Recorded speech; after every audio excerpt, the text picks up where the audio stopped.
my class 10. This video related to NS students and so many boards.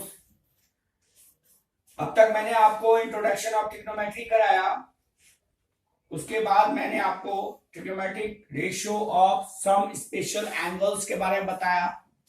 अब हमारा topic जो शुरू होने वाला है वो है हाइट एंड डिस्टेंस। ये एक बहुत ही इंपॉर्टेंट और लास्ट टॉपिक है ट्रिग्नोमेट्री का, जो बहुत ही इंपॉर्टेंट है। इसमें बहुत सारे टेक्निकल पॉइंट्स हैं जो आपको समझना है। देखिए, मैं आपसे बात टेक्निकल पॉइंट्स में कर रहा हूं। टेक्निकल पॉइंट्स मैथ के टेक्निकल पॉइंट्स है, क्योंकि मैथ एक ऐसा सब्जेक्ट है जिसे याद नहीं किया जा सकता।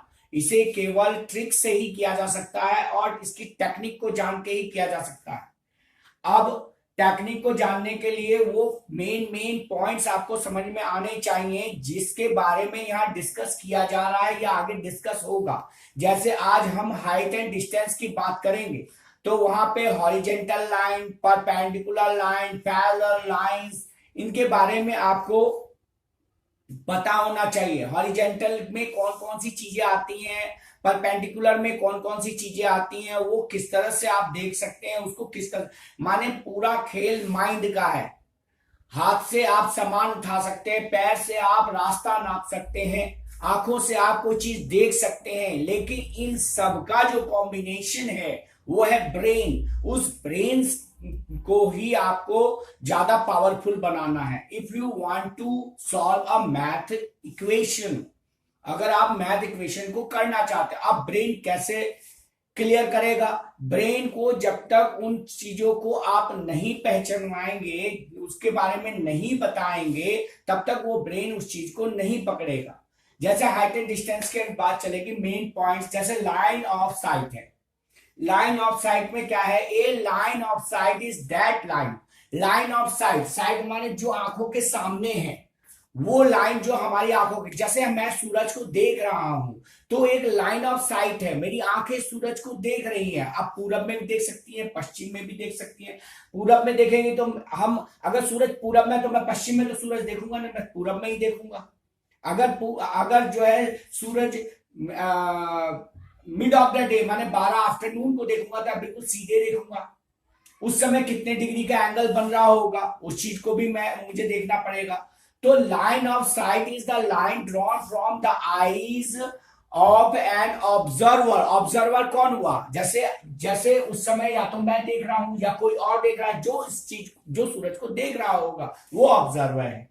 To the point of the object, उस समय ऑब्जेक्ट क्या हुआ? सन, मतलब सूरज को हम देख रहे हैं तो point in the object viewed by the observer. Observer के द्वारा जो देखा जाता है जिस ऑब्जेक्ट को, वो पॉइंट हो गया।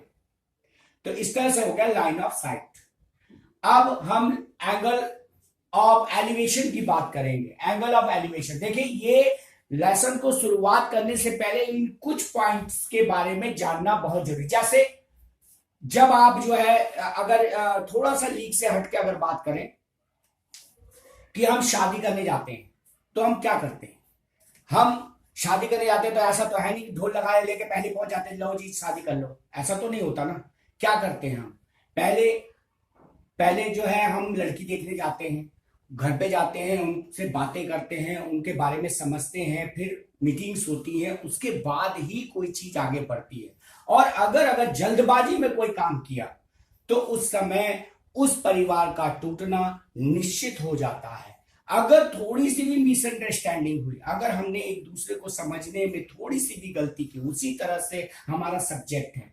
अगर हाइट एंड डिस्टेंस की हम बात कर रहे हैं और हमें जो है लाइन ऑफ साइट का पता नहीं, एंगल ऑफ एलिवेशन का पता नहीं, एंगल ऑफ एलिवेशन बनता कैसे उसका पता नहीं, हॉरिजेंटल का पता नहीं, उसके बाद है परपेंडिकुलर क्या होता है, माने हाइट एंड डिस्टेंस में परपेंडिकुलर लाइंस क्या काम कर सकती है, वो हमें पता नहीं। समझ रहे हैं ना बात को, कि हमें हाइट एंड डिस्टेंस करना है और हमें इन सब चीजों के बारे में पता नहीं, ना तो हमें पता कि भाई एंगल ऑफ एलिवेशन क्या है, इसका क्या यूज है, ये कहां काम आता है। तो सेम हर चीज एक जैसी ही है। उसको लॉजिस्टिक बनाने के लिए अलग अलग उदाहरण दिए जा सकते हैं, मजबूरी है, देना पड़ेगा, क्योंकि जब तक हम नहीं देंगे, हम लोग जब तक ये उदाहरण नहीं देंगे तब तक आपको वो समझ में नहीं आया। आप लोग सोचते हैं कि बस पास होने से मतलब है। अरे पास होने से मतलब है उसके बाद आपके जीवन का क्या, आप क्या कर रहे हैं, क्यों कर रहे हैं, पढ़ाई क्यों कर रहे हैं, क्यों, किस लिए चाहिए आपको ये पढ़ाई। ये पढ़ाई इसलिए चाहिए कि ये पढ़ाई हमारा दूसरा करैक्टर है। अगर हमें कहीं पे मुसीबत आए तो यही पढ़ाई हमें बचा सके। आज इतनी बड़ी त्रासदी है कोविड, कोरोना एक बहुत बड़ी त्रासदी है, और सारी टीवी चैनल से चिल्ला चिल्ला के कह रहे हैं कि नौकरियां जा रही हैं, 10 करोड़ नौकरियां चली गई, 20 करोड़ नौकरियां चली गई, 12 करोड़ नौकरियां चली गई। ठीक है, क्या वो सारे अनपढ़ हैं? क्या उन्होंने शिक्षा ग्रहण नहीं की? क्या वो जो है दूसरी लाइन नहीं ढूंढ सकते? हाँ ठीक है, मानते हैं कि जो है नौकरियां जा रही हैं। हो सकता है कि 50 की एज में किसी की 30 का भी। अभी मैं शाम का चैनल देख रहा था कि एटलस कंपनी ने अपनी फैक्ट्री बंद कर दी और उससे 1000 लोगों की नौकरियां चली गई। वो लोग में से अधिकतर कह रहे हैं हम 50 साल के हैं, कोई कह रहा है मैं 55 साल का हूं, कोई कह रहा है मैं 30 साल का हूं, कोई कह रहा है मैं 30 साल से ही इस फैक्ट्री में से जुड़ा हुआ हूं, या कोई कह रहा है मैं 45 साल से इस कंपनी से जुड़ा हुआ। अब मैं क्या करूंगा? इसका मतलब क्या है? इसका मतलब तो यह है कि हमने जो भी पढ़ाई की या हमने जो भी नॉलेज ली उसका हमने कोई यूज नहीं किया। केवल हम एक मतलब एक मशीन की तरह जा रहे थे, switch on off, on off, on off, circuit खत्म, हमारा काम भी खत्म, हम बेकार हो गए। ऐसा नहीं होना चाहिए। हम जो भी काम सीख रहे हैं, हम जो भी काम, अगर हम पढ़ाई को है तो पढ़ाई को अच्छी तरह से सीखें। वो कहां किस चीज के बारे में बात, अगर हम एक पॉइंट भी, अगर मैं कह सकता हूं कि हॉरिजेंटल लाइन के बारे में भी अगर मैं बात करूं तो मैं करीबन 5-6 घंटे की एक पूरा लेक्चर क्रिएट कर सकता हूं हॉरिजेंटल लाइन के बारे में। केवल हॉरिजेंटल, ओनली हॉरिजेंटल। माने एक इंसान में इतनी ताकत होनी चाहिए कि वो एक टॉपिक पे करीबन 1-1 घंटे 5-5 घंटे बात कर सके, उसमें इतनी नॉलेज होनी चाहिए। तो एक एक साइड को हमको समझ के चलना है कि ये नहीं कि मुझे तो 10th पास करनी है। अरे आज तो आप 10th पास कर जाएंगे, आज आप जो है 10th में नंबर क्रिएट कर जाएंगे, फिर आगे क्या? कल अगर ये मुसीबत आए, अगर आपने अच्छी तरह से पढ़ाई कर रखी तो यही जो है आपकी बैसाखी की तरह काम करे, आपको खड़े होने के लिए काम करे। उस समय आप एक हैंडीकैप की तरह होंगे। आप 55 साल के बाद एक नौकरी को आपने 30 साल दिया, उसके बाद उस नौकरी ने आपको निकाल दिया, तो ये बैसाखी की तरह आपको खड़े करने में मदद करेगा, आपको ज्ञान देगा, आपको रास्ते सुझाएगा। अगर आप वास्तव में पढ़े लिखे, अगर आपने वास्तव में एजुकेशन लिया। आज मुझे सुन के बड़ा दुख हुआ। क्यों हुआ?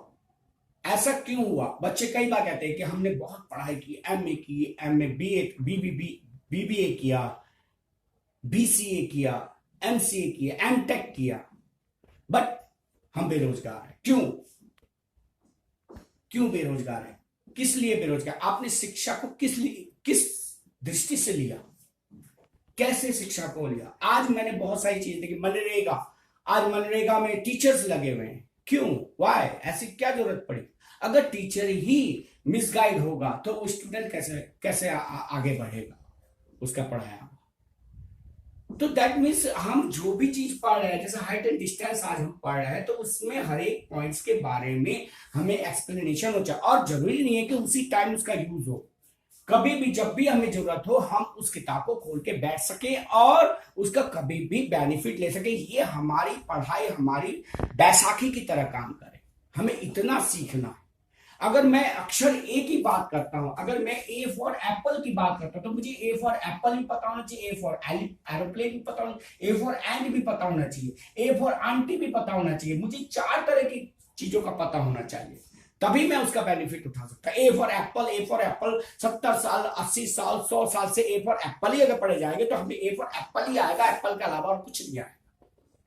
इसीलिए अगर मैं हाइट एंड डिस्टेंस की बात करता हूं तो हाइट एंड डिस्टेंस में मुझे उसके हर एक टॉपिक, अगर मैं एंगल बोलता हूं तो मुझे एंगल का पता होना चाहिए। अगर हम एलिवेशन के बारे में बात करते हैं तो एलिवेशन का पता होना चाहिए, डिप्रेशन की बात करते हैं डिप्रेशन का पता होना चाहिए, हॉरिजॉन्टल की बात करता हूं तो हॉरिजॉन्टल लाइन के बारे में हमको पता होना चाहिए, लाइन ऑफ साइट की बात करता हूं लाइन ऑफ साइट के बारे में पता होना चाहिए। होता है बुक में लिखा हुआ सब कुछ होता है, लेकिन उसके एक्सप्लेनेशन नहीं होता। क्लास में केवल टीचर आते हैं, क्वेश्चन 2-4 करा देते हैं, उसके बाद कहते हैं बेटा करो। उसके बाद अगर आपने 10 ईयर्स किया हुआ है, बहुत अच्छी तरह से किया हुआ, अपने आप किया हुआ तो करके चले आते हैं, नहीं तो आप लोग जानते ही हैं, आप लोगों को और कुछ बताने लायक नहीं है। चलिए थोड़ा सा ये मैंने थोड़ा सा एक्सप्लेनेशन किया, उसके बाद ये देखिए एंगल ऑफ एलिवेशन क्या है। An angle of the elevation of an object viewed is the angle form by the line of site. अगर आप यहां से देख रहे हैं ये जो लाइन ऑफ साइट है उसके द्वारा हॉरिजॉन्टल लाइन पे जो एंगल बनता है वो एंगल ऑफ एलिवेशन, जो आंखों की तरफ रहेगा वो एंगल ऑफ एलिवेशन रहेगा, नीचे से ऊपर का, form by two the line of site with the horizontal line. मैंने कहा आपको when it is above the horizontal, जब ये हॉरिजॉन्टल से ऊपर की ओर हो, लेवल हॉरिजॉन्टल से ऊपर की साइड होना चाहिए। That is the case when we raise overhead to look the object. अपने सिर के ऊपर कोई ऑब्जेक्ट को अगर हम देख रहे हैं तो वो है एंगल ऑफ एलिवेशन। मेरे ख्याल से आपको समझ में आ गया होगा। इसके कुछ मेन पॉइंट्स हैं, कुछ और भी इंपॉर्टेंट पॉइंट्स हैं, वो आप देख लीजिए। The plane level parallel to the earth, earth माने पृथ्वी के जो पैरेलल चलती है, जैसे रास्ता हो गया, नदी हो गई, रास्ता हो गया, कोई प्लेन सरफेस हो गया, ये सब पैरेलल है, पैरेलल टू अर्थ है surface, is called the horizontal plane. ये आपको पता होना चाहिए, ये आपको आना चाहिए। हॉरिजॉन्टल किसे कहते हैं? Level and a line drawn parallel to the horizontal plane is called the horizontal line. Horizontal plane के बराबर जो लाइन खींची जाती है वही जो है हॉरिजॉन्टल लाइन कहलाती है। Number 2, if the observer move toward to the perpendicular line, माने परपेंडिकुलर लाइन के बराबर की ओर चलता, जैसे टावर या बिल्डिंग पर परपेंडिकुलर माने खड़ी लाइन, जैसे खंबा, जैसे टावर, जैसे बिल्डिंग आपने सड़क पे पड़ी हुई नहीं देखी, खड़ी हुई देखी होगी। जो खड़ी हुई लाइन है वो परपेंडिकुलर है। तो अब जब आप परपेंडिकुलर जब टावर या बिल्डिंग की तरफ बढ़ेंगे then the angle of elevation increase, वो बढ़ेगा। ये एक पॉइंट है, इंक्रीज करेगा। And if the observer move away, माने अगर दूर हटेगा from to the perpendicular line और टावर और building, then the angle of the elevation decrease. जितना दूर हटता जाएगा एलिवेशन डिक्रीज होता जाएगा। अगर हम इसको फिगर में दिखाना चाहें तो वो इस तरह से होता है कि जितना हम दूर हट रहे हैं उतना ही हमारा जैसे 30 डिग्री हम मान लेते, और जितना हम पास जा रहे हैं तो वो हमारा और बढ़ जाएगा। जितना हम पास हटेंगे इस तरह, और जितना ही हम दूर जाएंगे उतना ही घटता जाएगा। उसके बाद third point, if the angle elevation of sun, अगर हम अपनी जगह से खड़े होकर सूरज को देख रहे हैं, about the tower decrease then the length of the shadow, जो हमारा शैडो होता है ऑफ द टावर का इंक्रीज। अगर सूरज का एलिवेशन घटेगा तो टावर के शैडो का जो है वो बढ़ता जाएगा, वो एंड वाइस वर्सा माने बढ़ता जाएगा। अब हमारा अगला टॉपिक है एंगल ऑफ डिप्रेशन। बच्चों मैंने आपसे जो है कुछ उदाहरण जो दिए हैं, जैसे मैंने एक शादी का उदाहरण दिया है, केवल मैं इसलिए दे रहा था कि इस चीज को आप समझें। आप देखिए किसी भी चीज को एनालाइज करें। अगर मैंने कहा कि लोग जो है जब नौकरी चली जाती है तो मैं कई बार सोचता हूं कि क्या वो पढ़े लिखे नहीं है, क्या जो फैक्ट्रियां नौकरियों पे लेती हैं जो जिन लोगों को, क्या वो सब अनपढ़ होते हैं? नहीं। अब इतने सारे इंस्टीट्यूट, इतने सारे संस्थान 70-75 साल से चल रही है, एजुकेशन चल रहा, मेरे ख्याल से जब से ब्रिटिश आए तब से हमको इंग्लिश नॉलेज दी जा रही है। तो क्या हम पढ़े लिखे नहीं है? क्या हम ऐसे टाइम पे अपने आप को संभाल नहीं सकते? जब इतनी बड़ी महामारी आ गई तो उससे क्या हम अपने आप को उबार नहीं सकते? क्या ये एजुकेशन हमें इतना बेनिफिट नहीं दे सकती कि हम अपने आप को उल्टा खड़ा कर सकें?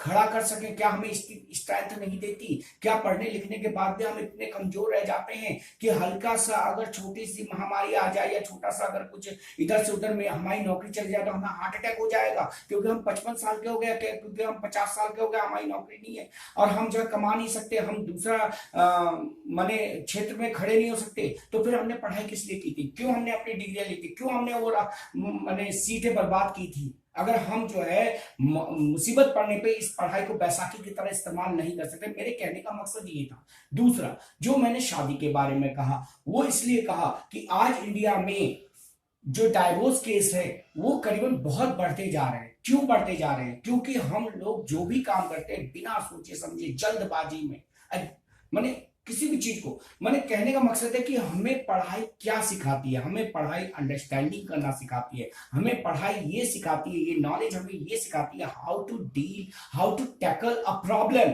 एक प्रॉब्लम को आपको कैसे टैकल करना, और उसमें भी मैथ क्या है? फॉर्मूला बेस्ड है कि कोई भी क्वेश्चन माने परेशानी, किसी भी तरह की परेशानी, कौन सा क्वेश्चन हमें दिया गया है, उस परेशानी का निवारण हमें कैसे करना, उसके लिए अलग अलग फॉर्मूलाज हैं, उसके लिए अलग अलग फॉर्मूला का यूज किया गया। अगर जो है हमें ये परेशानी आ रही है कि भाई आगे से जो है क्या कहते हैं कोविड नाम की, कोरोना नाम की बीमारी आ रही, तो हम उससे कैसे बच सकते हैं, हम उससे अपने आप को कैसे उबार सकते हैं। ठीक है, सोशल डिस्टेंसिंग भी अपनी जगह बिल्कुल ठीक है, और क्या कहते हैं हमें जो है घर पे रह के काम करना है। तो इस एजुकेशन ने शायद हमें इतनी एबिलिटी तो दी होगी कि हम इस मुसीबत से अपने आप को कैसे बचा सके, हम कैसे अपने आप को और अपने परिवार वालों को, अपने साथियों को किस प्रकार से उनकी मदद, उसको मोराल हाई कर सके, मोराल को बढ़ा सके। इसलिए जो है मैंने ये कुछ दो उदाहरण लिए थे, जिसको शायद आपको समझ में आया होगा मेरे कहने का मकसद क्या था। चलिए आगे देखते हैं। Angle of depression, angle of elevation, angle of depression. दो है, एलिवेशन के बारे में मैंने आपको बता दिया, आप डिप्रेशन के बारे में देख लीजिए। The angle of depression of the object views is the angle formed by the line of sight with the horizontal when it is below the horizontal line। वो above the horizontal line था, ये below the horizontal line है, तो angle of depression कहलाएगा। That is the case when we lower, when we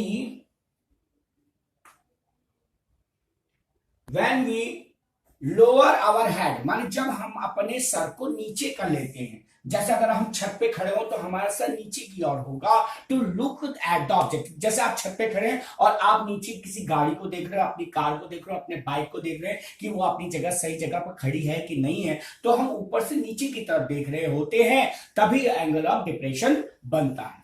some important points, इसके भी कुछ points है, जरा देख लीजिए। The angle of elevation and depression are always acute angle, ये हमेशा एक्यूट एंगल होते हैं, माने 90 डिग्री से डाउन होते हैं, 90 डिग्री से छोटे होते हैं।